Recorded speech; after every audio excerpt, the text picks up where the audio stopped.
जब आपका मन में इस तरह का विचार होता है कि मैं सेक्स कर पाऊंगा या नहीं, आप सेक्स के दौरान अपना पार्टनर के प्रति जो है कॉन्सेंट्रेट करने की बजाय आप अपना लिंग को चेक कर रहे होते हैं कि उसमें कड़कपन आया है कि नहीं। और जब आप क्या आपको सेक्स के दौरान डर लगता है, घबराहट सी होती है और आपका दिमाग में ये चल रहा होता है कि मैं सेक्स ठीक से कर पाऊंगा या नहीं। पार्टनर का ऊपर ध्यान देने की वजह आपका ध्यान आपका लिंग का ऊपर आ जाता है कि उसमें हार्डनेस आ रहा है कि नहीं, कड़कपन आ रहा है कि नहीं। तो इस तरह का डर जब आपका अंदर होता है, जब आपको एंजाइटी होती है, तो उस समय दो तरह का हार्मोन हमारा एड्रिनल ग्लैंड से रिलीज होता है। पहला वाला हार्मोन का नाम है सीरोटोनिन हार्मोन और दूसरी वाली हार्मोन का नाम है नॉरफिनेफ्रिन हार्मोन। तो ये दो हार्मोन और ज्यादा मात्रा में रिलीज होता है जब आप घबरा जाते हो, जब आपका अंदर एंजाइटी होता है। और ये दो हार्मोन जब आपका अंदर ज्यादा मात्रा में सिक्रेट होता है तब आपका लिंग की नसों को सिकोड़ देता है, आपका लिंग का अंदर आर्टरीज को सिकोड़ देता है। और आर्टरीज जब सिकोड़ जाती है तब आपका लिंग का अंदर ब्लड फ्लो सही से नहीं हो पाता है। और एक हार्मोन होता है, उसको नाइट्रिक ऑक्साइड बोलते हैं।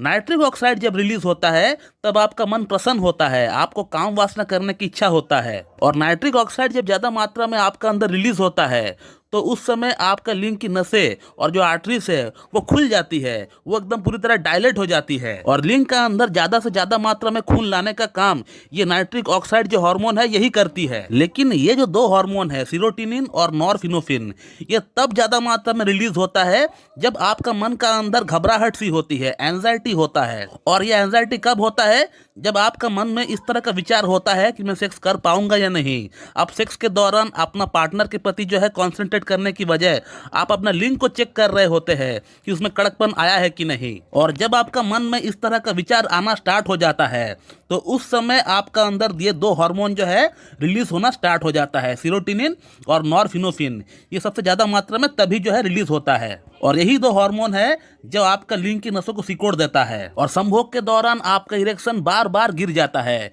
इस तरह का कंप्लेंट को लेकर आप डॉक्टर के पास तभी आते हो। और यही समस्या आजकल की युवाओं के अंदर आ रही है।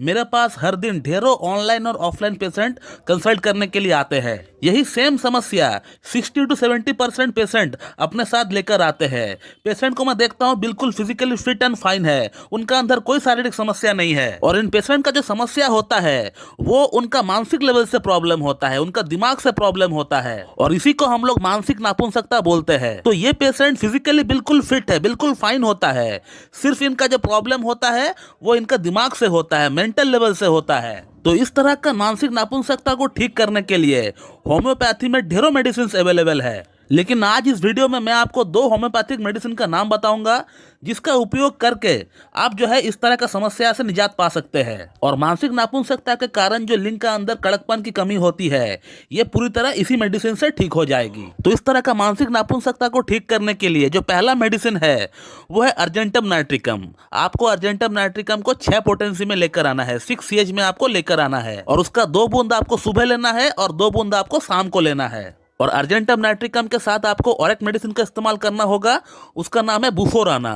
बुफोराना को भी आपको 6 CH पोटेंसी में लेकर आना है और उसका भी 2 बूंद आपको दोपहर को लेना है और 2 बूंद आपको रात को लेना है। तो ये जो दो मेडिसिन है अर्जेंटम नाइट्रिकम और बुफोराना, ये टॉप मेडिसिन होती है मानसिक नापुंसकता के लिए होम्योपैथी में। लेकिन ऐसा नहीं है कि सिर्फ यही दो मेडिसिन है होम्योपैथी में मानसिक नापुंसकता के लिए, और भी ढेरों मेडिसिन है जो कि सिम्टम्स के अकॉर्डिंग काम करता है। लेकिन इन दो मेडिसिन को आप कम से कम 1 महीना कंटिन्यू इस्तेमाल करें जैसे मैंने आपको बताया। और मेरा अनुमान यह है कि 70 to 80% लोगों में मानसिक नापुंसकता जो है यही दो मेडिसिन से ठीक हो जाएगी। लेकिन इनकेस अगर ये दो मेडिसिन आपका अंदर काम नहीं किया तो इसका मतलब ये बिल्कुल भी नहीं कि होम्योपैथी काम नहीं करता है, होम्योपैथी बेकार है। होम्योपैथी में मानसिक नापुंसकता के लिए और भी ढेरों मेडिसिन है जो कि पेशेंट के लक्षण के अनुसार काम करती है। और होम्योपैथिक मेडिसिन किस तरह काम करता है, कितना बेहतरीन तरीके से काम करता है, इसका प्रूफ तो आपको एक ही चैनल के ऊपर देखने को मिलेगा, वो है होम्योकेयर टिप्स। हमने अपना ढेरों वीडियोस के माध्यम से ये बता चुके हैं कि यौन समस्या में होम्योपैथी कैसे काम करती है। ऐसा नहीं कि सिर्फ हमने यौन समस्या के ऊपर ही बात की है, और भी ढेरों डिजीज के बारे में हमने बात किया है और उसको कैसे ठीक किया गया है हमारा ट्रीटमेंट से, इसका प्रूफ हमने बता चुके हैं ऑलरेडी अपने वीडियोस में, उसको आप देखिए। दोस्तों, वीडियो को एंड करने से पहले मैं एक टिप आप लोगों को जरूर देना चाहूंगा कि आप जब भी संभोग करते हैं आप अपना पार्टनर के ऊपर पूरी तरह फोकस रखें, अपना फोरप्ले पे पूरी तरह ध्यान लगाएं और हो सके तो आप अपना मोबाइल को भी उस समय बंद कर दीजिए ताकि कोई डिस्टरबेंस आपको ना हो। तो दोस्तों, मैं इस वीडियो को यहीं पे एंड करता हूं। So thank you very much and have a good day.